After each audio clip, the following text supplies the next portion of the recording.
গল্পকথন by Kallol chapter 2তে আমাদের আজকের নিবেদন সুনীল গঙ্গোপাধ্যায়ের লেখা খিদে। রাস্তাটা কাঁপে দুপুরবেলার রোদ্দুরে। দুপাশের গাছগুলো ধোঁয়া ধোঁয়া দেখায়। মাত্র 1.5 মাস আগে এই রাস্তাটায় পিচ ঢেলে পাকা করা হয়েছে। নতুন নতুন গন্ধ পাওয়া যায়। আগে যখন মাটির রাস্তা ছিল, বড় জারুল গাছটার কাছে ছিল একটা বিরাট খোঁদল। একবার বর্ষার জলে ওর মধ্যে খলাত খলাত করতে দেখা গিয়েছিল দুটো কই মাছকে। কোথা থেকে তারা এসেছিল কে জানে। এখন সেই গর্তটা একেবারে নিশ্চিহ্ন। রাস্তাটার দিকে তাকিয়ে থাকতে থাকতে চোখ ব্যথা করে বিজুর। এই চাঁদি ফাটা রোদে কেউ বাইরে বেরোয় না।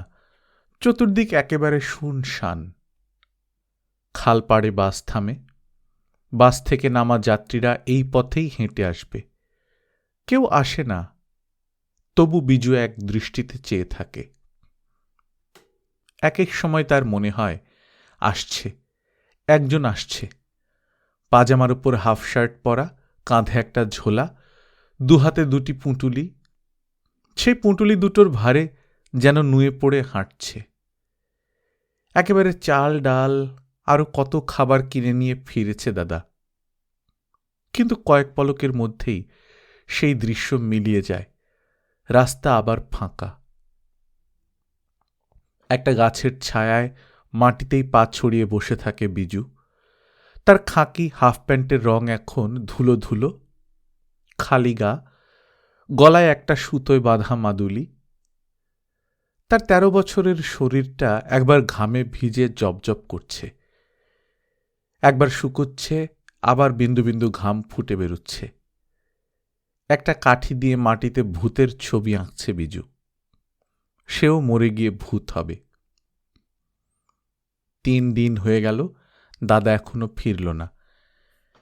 একসময় জল তেষ্টায় বিজুর বুক শুকিয়ে যায়। সে উঠে এক দৌড়ে চলে আসে কলতলায়। সেখানেও কেউ নেই। কিছুদিন আগেও সবাই পুকুরের জল খেত।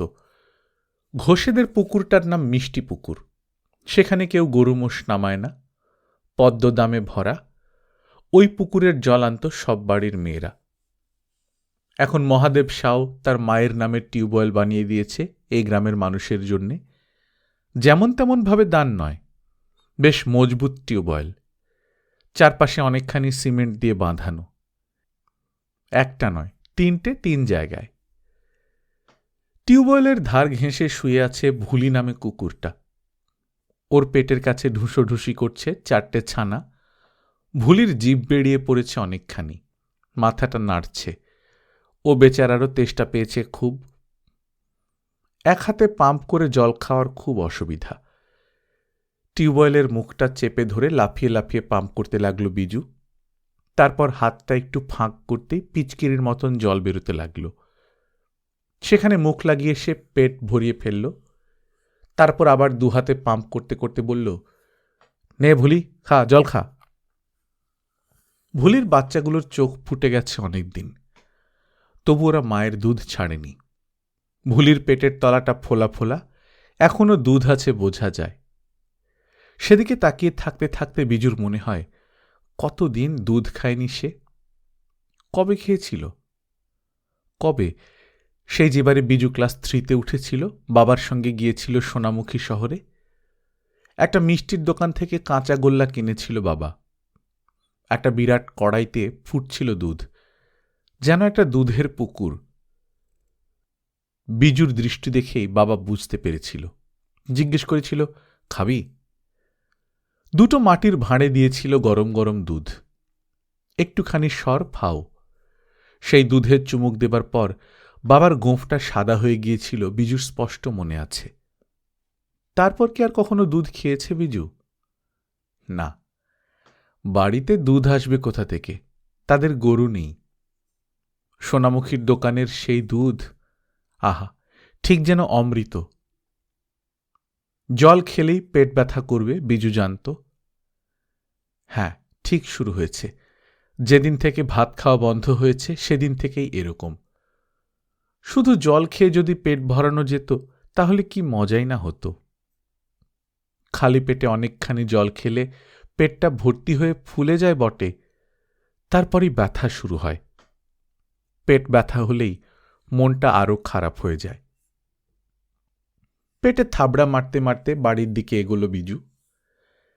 গ্রামের একটেরে দুটি মাত্র বাড়ি। ধরণী কাকার বাড়ির লোকেদের সঙ্গে বিজুদের কথা বন্ধ। কি নিয়ে ধরণী কাকার সঙ্গে বাবার খুব ঝগড়া হয়েছিল। ও বাড়ির উঠোনে বিজুদের পা দেওয়াও নিষেধ। মা আর এ বাড়ির মেয়েরা একই পুকুরে স্নান করতে যায়, কিন্তু কেউ কারুর দিকে তাকায় না। বাবার সঙ্গে এই গ্রামের অনেকেরই ঝগড়া। বাবা যে খুব রাগী, সবাই নাম দিয়েছে রগচটা পশু। বাবার আসল নাম পশুপতি, কিন্তু সবাই পশু পশুই ডাকে। এত রাগী বলেই তো বাবা এখন জেল খাটছে। মঙ্গলবারের হাটে বাবা একজন পুলিশকে মেরেছিল। পুলিশ যাকে ইচ্ছে মারতে পারে, কিন্তু পুলিশকে কখনো মারা চলে না। রাগের মাথায় বাবা সেই ভুলটাই করে ফেলেছিল। এই গ্রামে অনেকেই বাবাকে পছন্দ করে না, তবু তারাও স্বীকার করেছে সেদিন বাবার কোনো দোষ ছিল না। মুরলী জ্যাঠা তো এই সেদিনও বললেন, পশুপতিটা দুর্মুখ, চাঁচা ছোলা কথা বলে, সামনে আড়ালে মানে না, তা বলে সে চোর ছাঁচোর নয়, এটা মানতেই হবে। পুলিশ কেন ওকে আগে মারতে গেল? পুলিশের তো কোনো দোষ গভর্নমেন্ট দেখে না। বাবা জেল খাটছে তা বলে কেউ বিজু কিংবা তার দাদা বাসুকে চোর ডাকাতের ছেলে বলে না। বরং পুলিশকে মেরেছে বলে লোকের চোখে বাবার সম্মান হঠাৎ যেন বেড়ে গেছে। পুলিশের উপর রাগ কার না আছে, কিন্তু কেউ তো পুলিশের মুখের উপর কিছু বলতেই সাহস পায় না। ধরণী বর্মনের বাড়ির পাশ দিয়ে যেতে যেতে বিজু দেখল এই ভর দুপুরে তুলসী মঞ্চের ঠেস দিয়ে দাঁড়িয়ে আছে তার ননি পিসি। একটা হলুদ শাড়ি আলুথালুভাবে পরা, মাথার চুল পেছন দিক থেকে ঘুরিয়ে এনে ছড়ানো আছে বুকের ওপর। বড় বড় চোখ মেলে এক দৃষ্টিতে চেয়ে আছে শূন্যের দিকে। সেদিকে তাকিয়েই বিজুর বুকটা ছমছম করে উঠল। দুই পরিবারের ঝগড়া হলেও ননি পিসি কিন্তু বিজুর সঙ্গে ডেকে ডেকে কথা বলে। ননি পিসি তো এখানে থাকে না, বিয়ের পর চলে গেছে পুরুলিয়া। তার বিয়ের আগে বিজুদের সঙ্গে ভাব ছিল, তাই ননি পিসি আগের সম্পর্কটাই রাখতে চায়। কিন্তু ননি পিসিকে দেখলে বিজুর ভয় ভয় করে। বাচ্চা হবার জন্য ননি পিসি বাপের বাড়ি এসেছিল। 2 মাস আগে ননি পিসি একটি মৃত সন্তান প্রসব করেছে। বিয়ের 10 বছর পর প্রথম সন্তান, সেও বাঁচল না। তারপর থেকে ননি পিসির কেমন যেন পাগল পাগল ভাব। যখন তখন হু হু করে কাঁদে, কথা বলতে বলতে উৎকট গম্ভীর হয়ে যায়, হঠাৎ হঠাৎ ছুটে গিয়ে পুকুরে ঝাঁপ দেয়। সাঁতার জানে অবশ্য, ডোবে না। শুধু পাগল পাগল ভাবের জন্যই নয়, এক এক সময় তো ননি পিসি বেশ ভালোভাবেই কথা বলে বিজুর সঙ্গে। তবু ননি পিসির সামনে এলেই কেন যে বিজুর বুক কাঁপে তা সে জানে না। বিয়ের আগের তুলনায় ননি পিসির শরীরটা যেন অনেক বড় হয়ে গেছে। উরু দুটো অনেক চওড়া, বুক দুটো বাতাবি লেবুর মতন। হাঁটার ভঙ্গিটা অন্যরকম। ননি পিসির দিকে সোজাসুজি চোখ তুলে তাকাতে বিজুর লজ্জা করে, আবার তাকাতে ইচ্ছেও করে। সে আড়াল থেকে দেখে। 13 বছর বয়স হয়ে গেল বিজুর। সে মেয়েদের সম্পর্কে একেবারে অবোধ নয়। সে জানে যে সন্তান সম্ভবা হলে মেয়েদের বুক দুধে ভরে যায়, ভুলি কুকুরটার যেমন হয়েছে। ননি পিসিমার ছেলে বেঁচে নেই, কিন্তু বুকে দুধ আছে, তাই বুক দুটি এখনো অত বড়। ননি পিসি তুলসী মঞ্চে ঠেস দিয়ে মূর্তির মতন স্থির হয়ে দাঁড়িয়ে আছে। বিজুকে দেখতে পেল না। বিজয় সাড়া শব্দ না করে সে বাড়ির সামনেটুকু পেরিয়ে চলে এলো। তবু তার মনে হল ননি পিসি একবার তাকে ডাকলে কি ভালোই না লাগত। বাড়িটা একেবারে নিস্তব্ধ। বিজুর ঠিক পরের বোন ওর মাত্র 1 বছরের ছোট। রং ফর্সা বলে বাবা ওর নাম রেখেছে পুতুল। বাইরে অত রাগী হলেও বাবা কখনো পুতুলকে কিংবা বিজুকে মারে না। শুধু দাদাকে একদিন বেদম পিটিয়েছিল। দাদা স্কুলে কিছু একটা গণ্ডগোল করেছিল, সেই জন্যে। দাদাও কম জেদি নয়। বিজু আর দাদা এক ঘরে শোয়। মার খাবার পর রাত্রির বেলা দাদা বলেছিল, বাবা যদি ফের আমার গায়ে হাত তোলে তো আমি বাড়ি ছেড়ে চলে যাব। পুতুল মাটিতে উপুড় হয়ে শুয়ে আছে, চোখ বোজা। একটা ঝ্যালঝ্যালে সবুজ ফ্রক পরা। ভাই বোনদের মধ্যে পুতুলই সবচেয়ে রোগা। পুতুল একেবারে খিদে সহ্য করতে পারে না। মা ঘুমোয়নি। মহাভারত বইখানা খুলে বসে আছে পেছনের বারান্দায়। কাছেই সন্ধ্যামালতী ফুলগাছের বড় একটা ঝাড়। উঠোনের একপাশে দুটো কলা গাছও রয়েছে, একটাতেও মোচা ধরেনি। মায়ের পাশে বসে পড়ে বিজু মিনমিন করে বলল, মা, আমার পেট ব্যথা করছে। মহাভারত থেকে চোখ তুলে মা বলল, জল খা, কলসিতে জল আছে। বিজু এবার ঝাঁঝালো ভাবেই বলল, জল খেয়েই তো পেট ব্যথা করতে আরম্ভ করল। ছেলের দিকে একটুক্ষণ চেয়ে রইল অভয়া। এ পেট ব্যথার কোনো ওষুধ তার জানা নেই। তবু সে বলল, বোনের পাশে পেট চেপে শুয়ে থাক, দেখ যদি কমে। বিজুও তাকিয়ে রইল মায়ের দিকে, তার চোখ ভরা অভিমান। সে জানে মায়ের কোনো সাধ্য নেই, তবু তার কষ্টের কথা আর কার কাছে বলবে। তার যে বিষম খিদে পাচ্ছে, সে যেন খিদের চোটে মরেই যাবে। সারাদিন সে কিছুই খায়নি। কথাটা একেবারে সত্যি নয় যদিও। পুতুল আর সে গুচ্ছের কলমি শাক তুলে এনেছিল, তাকে সেদ্ধ করে খেতে দিয়েছিল মা। বাড়িতে এক ফোঁটা তেল নেই, শুধু নুন আর কাঁচা লঙ্কা। তা দিয়ে আর কতখানি কলমি শাক খাওয়া যায়? যা খেয়েছিল কখন হজম হয়ে গেছে। বিজু বলল, মা, রাত্রিরে কি খাবো? মা চুপ করে রইল। কলমি শাক সেদ্ধ এখনো অনেকটা রয়ে গেছে, রাত্রিরে আবার তাই খেতে হবে? বিজুর তাহলে বমি হয়ে যাবে। বিজু আবার বলল, রাত্রিরে কি খাবো বলো না। মা বললেন, ওই মাদুলিটা চেপে ধরে ভগবানকে ডাক, তিনি যেন আজই তোর দাদাকে ফিরিয়ে দেন। বিজু বলল, সকালে তো কতক্ষণ ডাকলাম। বারবার ডাকতে হয়, ভগবান কত কাজে ব্যস্ত থাকেন। বাসু ফিরে এলে ও নিশ্চয়ই চাল কিনে আনবে, গরম গরম ভাত খাবি। একটা কথা আজ সকাল থেকে বিজুর মনের মধ্যে ঘুরপাক খাচ্ছে। সে কথাটা মাকেও বলা যায় না। জেল থেকে ছাড়া পেতে বাবার এখনো 9 মাস 21 দিন বাকি। কে যেন বলছিল 1 মাস কমিয়েও দিতে পারে, তাহলেও তো আরও 8 মাস 21 দিন। বাবা ফিরে এলে সব সমস্যার সমাধান হয়ে যাবে। ধার করেই হোক আর যে করেই হোক, বাবা কখনো ছেলে মেয়েদের না খাইয়ে রাখেনি। কিন্তু আরও 8 মাস 21 দিন ওরা বেঁচে থাকবে কি করে? থানার সেপাই রণছড় সিং হাটের ছোট ছোট দোকানদারদের কাছ থেকে তোলা নিত। অনেককাল ধরেই এরকম চলে আসছে। রণছড়ের আগে অন্য সেপাই নিত। কেউ তোলা দিতে আপত্তি করলে তার দোকানটাই উঠে যায়। বাবা রণছড় সিংকে বাধা দিতে গিয়েছিল, তাই নিয়ে গণ্ডগোলের শুরু। একে বলে পরের ব্যাপারে নাক গলানো। এক পুলিশকে পয়সা দেবে কি দেবে না তা নিয়ে পশুপতি দাসের মাথা ব্যথার কি দরকার ছিল? পশুপতি দাস 8-10 বছর কাজ করেছে যাত্রা দলে। একসময় সেখানেও ঝগড়া মারামারি করে কাজ ছেড়ে চলে আসে। এখানে গনাবাবুর কাপড়ের দোকানে একটা চাকরি পেয়েছিল। জমি জিরেত কিছু নেই, চাকরিটাই সম্বল।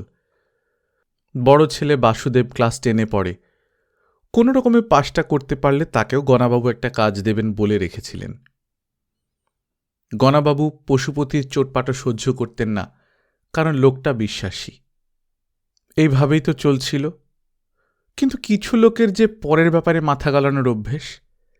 নিজের স্বার্থে ঘা না লাগলেও অন্যের প্রতি অন্যায় সহ্য করতে পারে না। হাটের তোলা নিয়ে রণছড়ের সঙ্গে বচসা। পশুপতিকে খুব খারাপ একটা গালাগাল দিয়ে রণছড় তার পাছায় একটা লাথি কষিয়েছিল। আর যায় কোথায়? হাটের মধ্যে অত লোকজনের মাঝখানে রণছড়কে বেধড়ক মারতে শুরু করে দিয়েছিল পশুপতি। যাত্রা দলের সেনাপতির পাঠ করেছে সে একসময়। তার গায়ে জোর কম নয়। রণছড়ের 3খানা দাঁত ভেঙে দিয়ে সে হাতের ধুলো ঝেড়েছিল। পুলিশকে মেরে কে কবে পার পেয়েছে? পশুপতিকে যখন দারোগাবাবু এসে ধরে নিয়ে যায় তখন আলু বেচা দামু আর এক ডিমওয়ালি বুড়ি ছাড়া কেউ তার হয়ে একটাও কথা বলেনি। রণছড় যাদের কাছ থেকে তোলা নেয় তারা দূরে বোমার মতো দাঁড়িয়ে রইল। ওই দুজনের কথা গ্রাহ্য করেননি দারোগাবাবু। পশুপতির চুলের মুঠি চেপে ধরেছিলেন। থানায় নিয়ে গিয়ে সব কটা সেপাই মিলে মারতে মারতে আধমরা করে ফেলেছিল পশুপতিকে। জজ সাহেব পশুপতির 1.5 বছরের কারাদণ্ডের হুকুম দিলেন। জজ সাহেবের চেহারা কি সুন্দর! একটা দারুণ সিল্কের জামা পরেছিলেন। সেদিন মা, দাদা, বিজু 3জনই গিয়েছিল আদালতে। শুধু পুতুল ছিল বাড়িতে। জজ সাহেব কয়েক পলক তাকিয়েছিলেন এই 3জনের দিকে। বিজুর সঙ্গে তার চোখাচোখিও হয়েছিল। তবু তিনি এই দণ্ড উচ্চারণ করে হাতুড়ি ঠুকে দিলেন টেবিলে। জজ সাহেব কি একবারও ভাবলেন না রাগের মাথায় পশুপতি একটা কাণ্ড করে ফেলেছে বলে তাকে শাস্তি দেয়া হল, কিন্তু এরপর তার সংসার চলবে কি করে? তার বউ ছেলে মেয়েরা খাবে কি? তারা কি কোনো দোষ করেছে? আইন ওসব মানে না, একজনকে শাস্তি দেয়। বিজুর খুব অভিমান হয়েছিল সেদিন। ওদের পক্ষের উকিল বরদাবাবু বলেছিলেন, আমার জন্যই তোমরা বেঁচে গেলে, বুঝলে? পুলিশের গায়ে হাত তোলার কেস, একসঙ্গে আরও অনেক কেস ঝুলিয়ে দিয়ে অন্তত 7টি বছর ঘানি ঘোরাবার ব্যবস্থা করে দিত। আমার সওয়ালেই তো হাকিম শাস্তি অত কমিয়ে দিলেন। আমি নিজে 2 দিন আসামিকে দেখতে গেছি, নইলে হাজতেই ওকে পিটিয়ে মেরে ফেলে সেপাইরা গায়ের ঝাল মেটাত, ঠিক কি না? অন্য উকিলরা মাথা নেড়ে সায় দিয়েছিলেন। হয়তো উকিলবাবুর কথাই ঠিক। মায়ের 2খানি সোনার চুড়ি বেচে তাকে ফি দেওয়া সার্থক হয়েছে। মায়ের আর কোনো গয়না নেই। আরও 8 মাস 21 দিন বাকি। রাত্রিরে কি খাবে সেটাই বিজুর প্রধান চিন্তা। দিনের বেলা তবু চালিয়ে দেওয়া যায়, কিন্তু রাত্রিরে পেট খালি থাকলে তো ঘুম আসে না। ঘুম না এলে যত রাজ্যের ভয় এসে মাথায় জুড়ে বসে। অনেক দূরে অশ্বত্থতলায় শ্মশান, সেখানে দাউ দাউ করে জ্বলে চিতার আগুন, ঘরে শুয়েও যেন দেখতে পাওয়া যায়। মা, রাত্রিরে কি খাবো? 2 বড় বড় পেঁপে আছে, সেদ্ধ করে নুন মরিচ দিয়ে মেখে দেব, দেখবি খুব ভালো লাগবে। শুধু পেঁপে সেদ্ধ?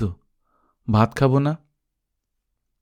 বোকার মতো কথা বলিস নি বিজু, বড় হয়েছিস এখনো বুঝিস না কেন? ঘরে 1 দানা চাল না থাকলে কেউ ভাত খায়?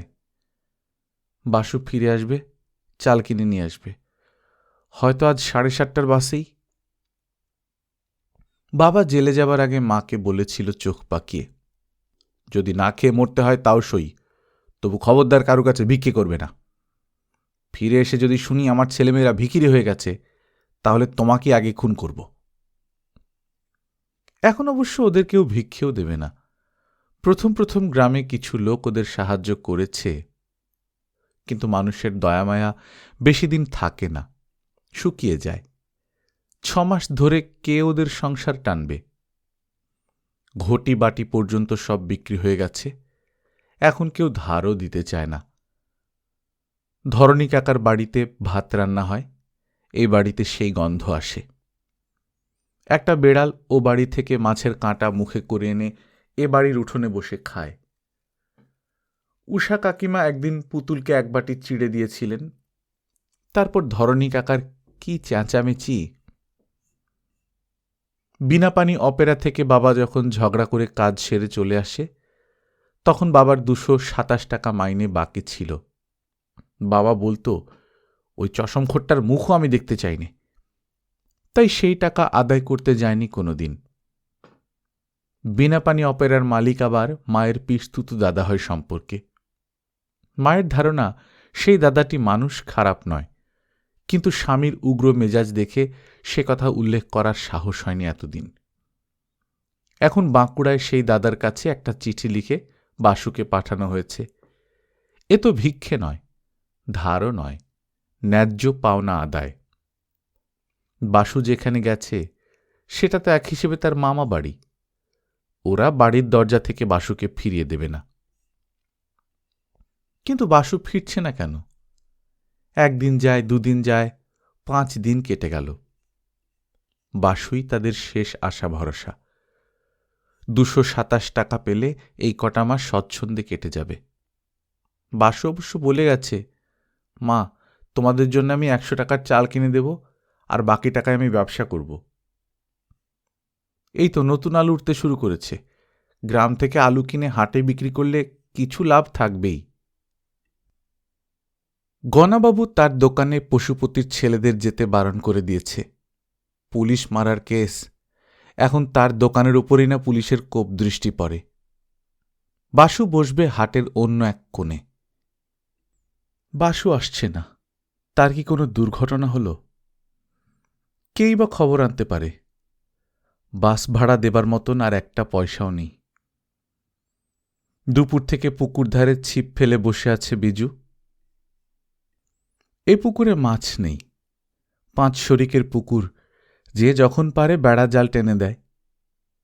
আগের গ্রীষ্মে এই পুকুরের জল কমে কোমর পর্যন্ত নেমে গিয়েছিল। মাছ থাকবে কি করে? তবু বিজু ফাতনার দিকে একাগ্র দৃষ্টিতে চেয়ে থেকে মনে মনে জপ করতে থাকে, হে ভগবান, একটা মাছ দাও, একটা বড় দেখে কাতলা, অন্তত 1.5 কেজি। একটা মাছ কি এই পুকুরে লুকিয়ে থাকতে পারে না? সেরকম একটা মাছ পেলে নিজেরা খাবো না, মাছটা দৌড়ে মহাদেব সাহের বাড়িতে নিয়ে গেলে নিশ্চয়ই অনেক চাল দেবে। রতন দুলে একবার নদীতে একটা 2 হাত লম্বা মৃগেল মাছ ধরেছিল। অত বড় মাছ কেনার খদ্দের হাটেও থাকে না। সে মহাদেব সাহের বাড়িতে নিয়ে গেলে ওরা খুশি হয়ে কিনে নিয়েছিল।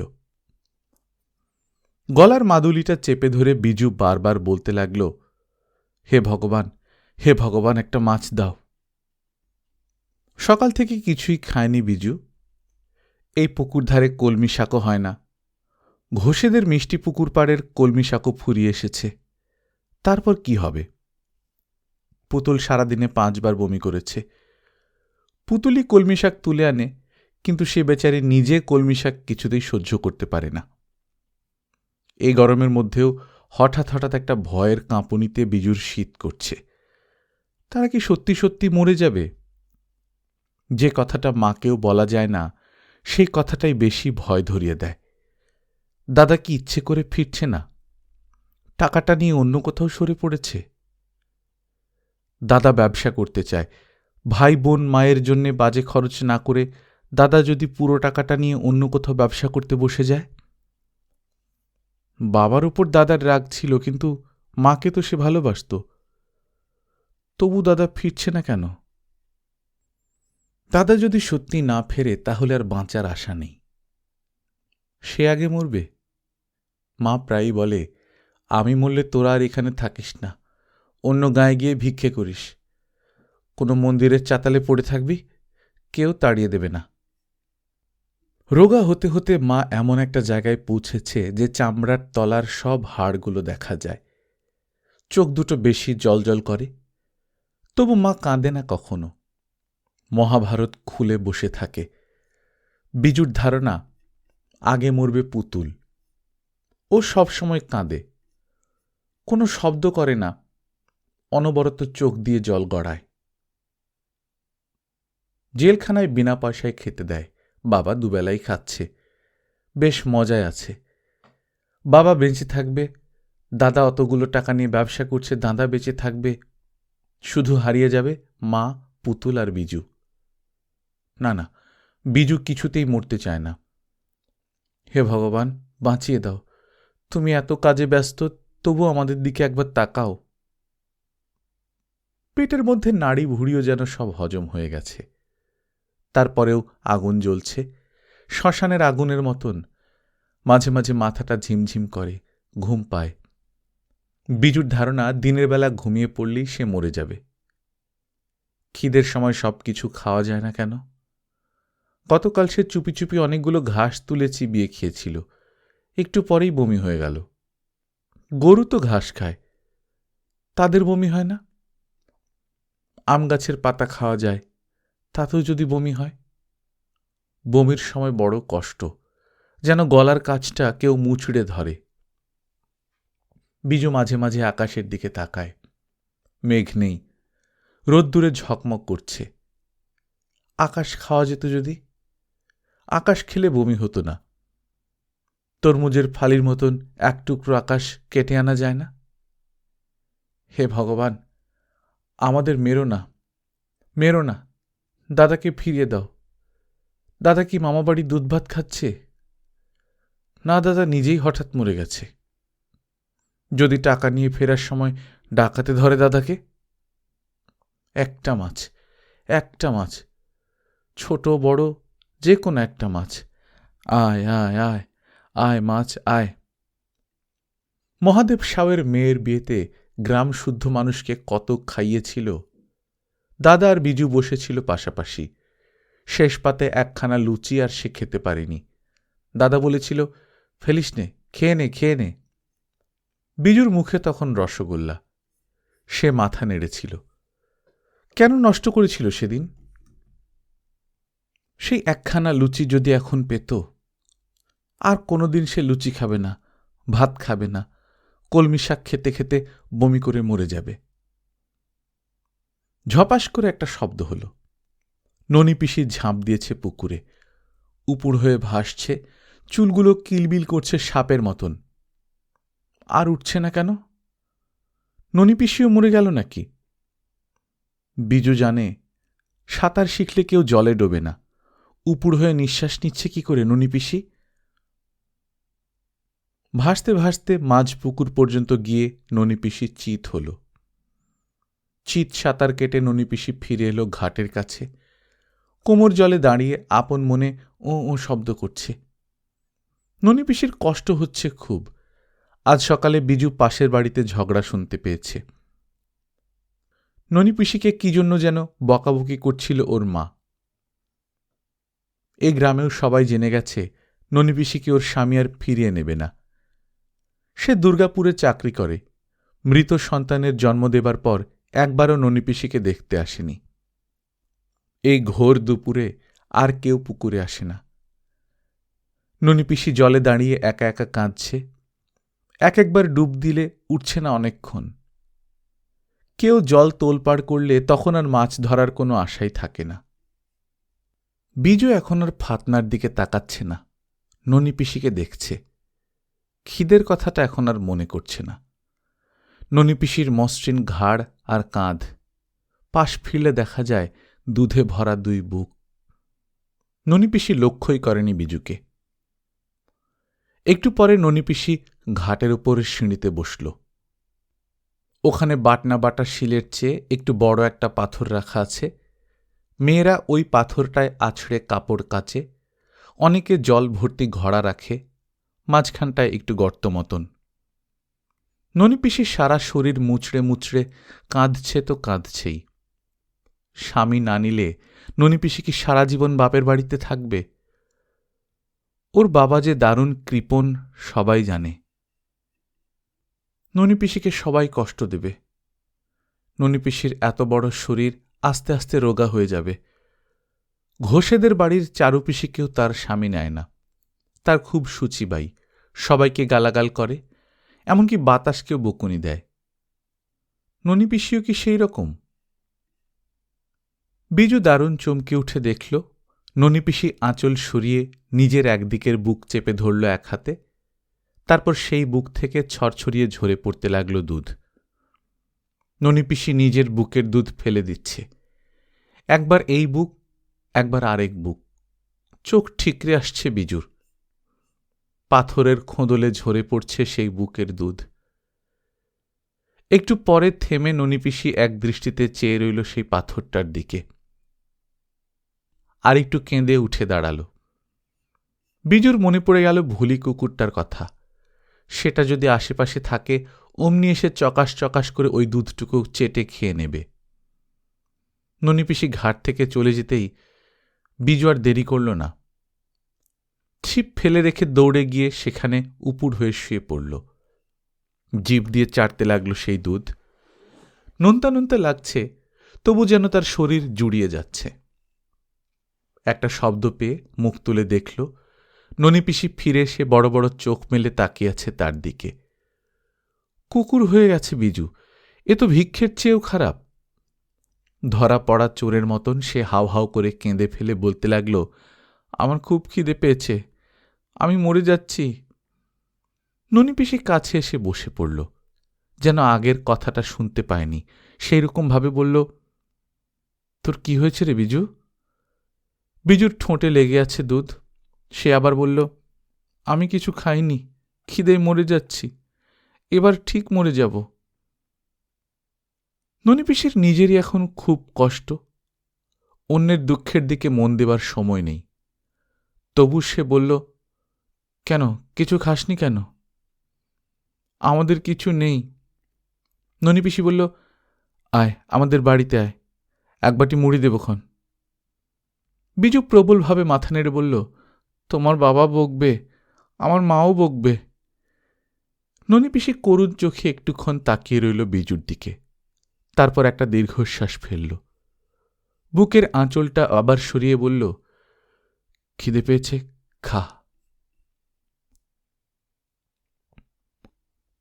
গল্পকথন বাই কল্লোল চ্যাপ্টার 2 তে আপনারা শুনছিলেন সুনীল গঙ্গোপাধ্যায়ের লেখা খিদে। আমরা নিয়মিত গল্প পাঠ করে শোনাচ্ছি। আপনারা যারা প্রথমবার মতো শুনছেন কাইন্ডলি সাবস্ক্রাইব করে নেবেন। গল্প পাঠ ভালো লাগলে বন্ধুদের সঙ্গে শেয়ার করবেন। নিজে ভালো থাকবেন, আশেপাশের লোকজনকে ভালো রাখবেন। টাটা।